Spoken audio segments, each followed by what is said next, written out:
Eeyore finds a woolery and Owl moves into it. Pooh had wandered into the 100-acre wood and was standing in the front of what had once been Owl's house. It didn't look like a house now. It looked like a tree which had blown down. As soon as a house looks like that, it's time you tried to find another one. Pooh had a mysterious message under his front door that morning saying, "I am searching for a new house for Owl, so had you, Rabbit." And while he was wondering what it meant, Rabbit had come in and read it for him. I'm leaving one for all the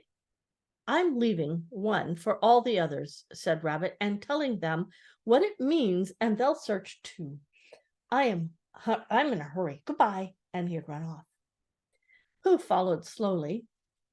He had made up a Pooh song about the old one because he had promised Piglet days and days ago that he would, and whenever he and Piglet had met since, Piglet didn't actually say anything, but you knew at once why he didn't. And if anybody mentioned hums or trees or string or storms in the night, Piglet's nose went all pink at the tip, and he talked about something in a quite different sort of way. But it isn't easy, said Pooh to himself as he looked at what had once been Owl's house, because poetry and hums aren't things which you get, they're things which get you. And all you can do is go where they can't find you. He waited hopefully. Well, said Pooh after a long wait, I shall begin. Here lies a tree because it does, and I'll see what happens. And this is what happened. Here lies a tree which Owl, a bird, was fond of when it stood on end, and Owl was talking to a friend, called me, in case you hadn't heard, when something occurred. For lo, the wind was blusterous and flattened out his favorite tree, and things looked bad for him and we. Looked bad, I mean, for he and us. I've never known them was. Then Piglet thought a thing. Courage, he said. There's always hope. I want a thinnish piece of rope. Or if there aren't any, bring a thickish piece of string. So to the letter box he rose, while Pooh and Owl said, oh, and and where those letters always come, called letters only, Piglet squoze, his head and then his toes. A gallant Piglet. Piglet, ho! Did Piglet tremble? Did he blench? No, no, he struggled inch by inch through letters only, as I know, because I saw him go. He ran, and then he stood and shouted, help for Owl, a bird, and Pooh, a bear, until he heard the others coming through the wood as quickly as they could. Help, help, and rescue, Piglet cried, and showed the others where to go. Sing ho for Piglet, bro! And so the door was opened wide, and we were both outside. Sing ho for Piglet, ho, ho! So there it is, said Pooh, when he had sung this to himself 3 times. It comes out different from what I thought it would, but it's come. Now I must go and sing it to Piglet. I am searching for a new house for Owl, so had you, Rabbit. What's all this? Said Eeyore. Rabbit explained. What's the matter with his old house? Said Eeyore. Rabbit explained. Nobody tells me, said Eeyore. Nobody keeps me informed. I make it 17 days come Friday since anybody spoke to me. It certainly isn't 17 days. Come Friday, explained Eeyore. And today's Saturday, said Rabbit, so that makes it 11 days. I was here myself a week ago. Not conversing, said Eeyore. Not first one and then the other. You said hello and flashed past. I saw your tail in the distance as I was meditating my reply. I had thought of saying, what? But of course, It was then too late. Well, I was in a hurry. No give and take, Eeyore went on. No exchange of thought. Hollow what? I mean, it gets you nowhere, particularly if it's the other person's tail is only just a sight for a second half of the conversation. It's your fault, said Eeyore. You've never been to see any of us. You just stay here in this one corner of the forest, waiting for the others to come to you. Why don't you go to them sometime? Eeyore was silent for a little while, thinking. There may have been something to what you say, Rabbit, he said at last. I must move about more. I must come and go. That's right, Eeyore. Drop in on any of us anytime when you feel like it. Thank you, Rabbit. If anybody ever says in a loud voice, bother, it's Eeyore, I can drop out again. Rabbit stood on one leg for a moment. Well, he said, I must be going. Goodbye, said Eeyore. What? Oh, goodbye. And if you do come across a house for Owl, you must let us know. I will give my mind to it, said Eeyore. Rabbit went. Pooh had found Piglet, and they were walking back to the 100-acre wood together. Piglet, said Pooh a little shyly after they had walked for some time without saying anything. Yes, Pooh. Do you remember when I said that a respectful Pooh song might be written about you-know-what? Did you, Pooh? Said Piglet, getting a little pink in the nose. Oh, yes, I believe you did. It's been written, Piglet. The pink went slowly up Piglet's nose to his ears and settled there. Has it, Pooh? He said huskily. About that time when, do you mean really written? Yes, Piglet. The tips of Piglet's ears glowed suddenly, and he tried to say something, but even after he'd husked once or twice, nothing came out. So Pooh went on. There are 7 verses in it. 7? Said Piglet, carelessly as he could. You don't often get 7 verses in a hum, do you, Pooh? Never, said Pooh. I don't suppose it's ever been done before. Never heard of before. Do the others know yet? Asked Piglet, stopping for a moment to pick up a stick and throw it away. No, said Pooh, and I wondered which you would like best, for me to hum it now or to wait until we find the others and then hum it to all of you. Piglet thought a little. I think what I'd like best, Pooh, is for you to hum it to me now and then hum it to all of us. But because then everybody would hear it, but I could say, oh yes, Pooh told me, and pretend not to be listening. So Pooh hummed it to him, all 7 verses, and Piglet said nothing, but just stood and glowed. Never before had anyone sung Ho for Piglet.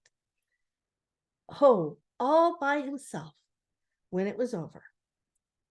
He wanted to ask for one of the verses over again, but he didn't quite like to. It was the verse beginning, oh, gallant Piglet, and it seemed to him a very thoughtful way of bringing a piece of poetry. Did I really do all that? He said at last. Well, said Pooh, in poetry, in a piece of poetry, well, you did it, Piglet, because the poetry says you did, and that's how people know. Oh, said Piglet, because I did blinch a little just at first, and it says he didn't blinch. No, that's why. You only blinched inside, said Pooh, and that's the bravest way for a very small animal to blinch that there is. Piglet sighed with happiness and began to think about himself. He was brave. When they got to Owl's house, they found everybody else there except Eeyore.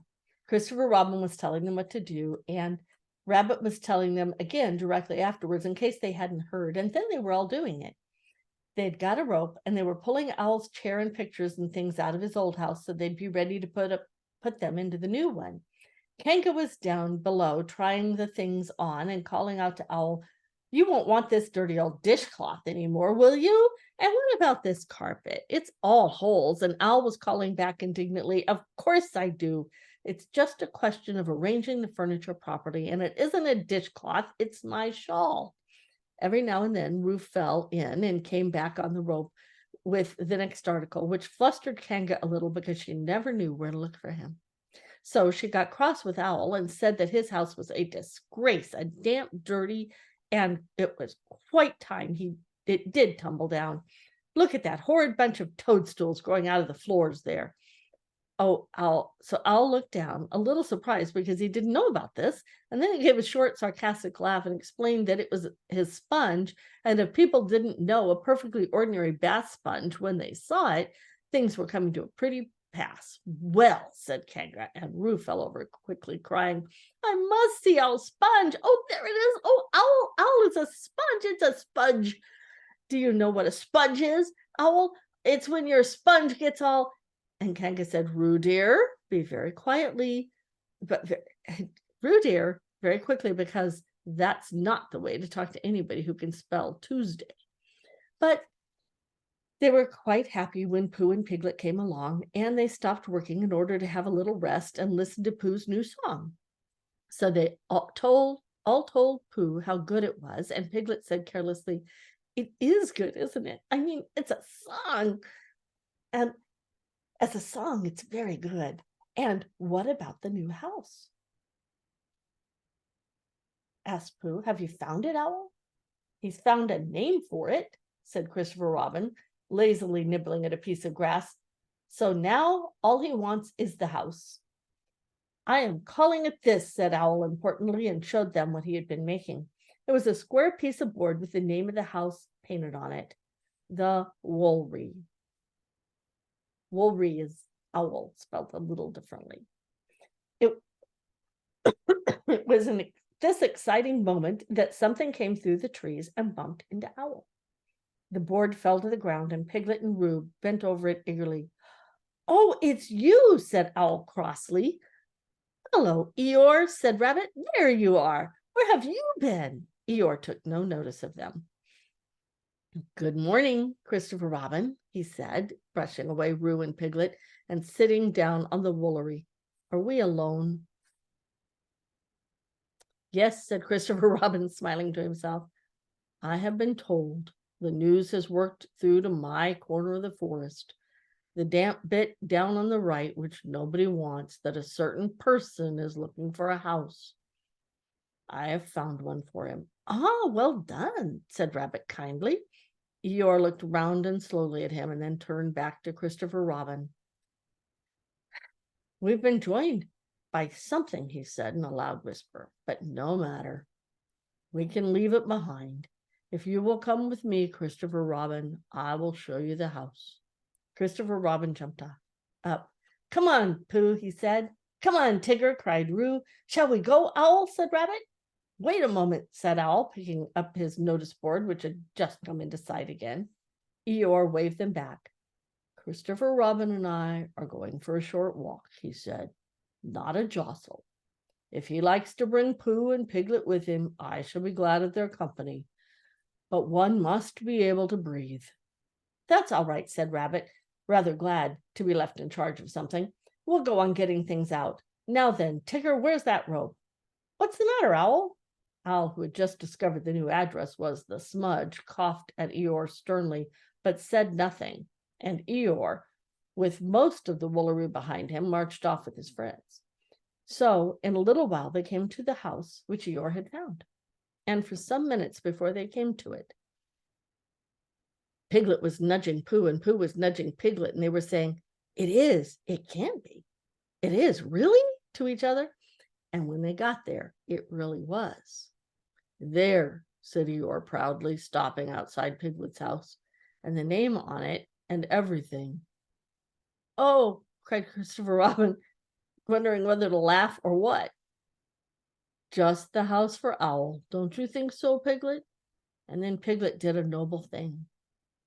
And he did it in sort of a dream, while he was thinking of all the wonderful words Pooh had hummed about him. Yes, it's just the house for Owl, he said grandly. and I hope he'll be very happy in it. And then he gulped twice because he had been very happy in it himself. What do you think, Christopher Robin? Asked Eeyore a little anxiously, feeling something wasn't quite right. Christopher Robin had a question to ask first and was wondering how to ask it. Well, he said at last, it's a very nice home if your own home is blown down and you must go somewhere else, mustn't you, Piglet? What would you do if your house had blown down? But before Piglet could think, Pooh answered for him. He'd come live with me, said Pooh. Wouldn't you, Piglet? Piglet squeezed his paw. Thank you, Pooh, he said. I should love to. What a good friend. And that's the end of chapter 9.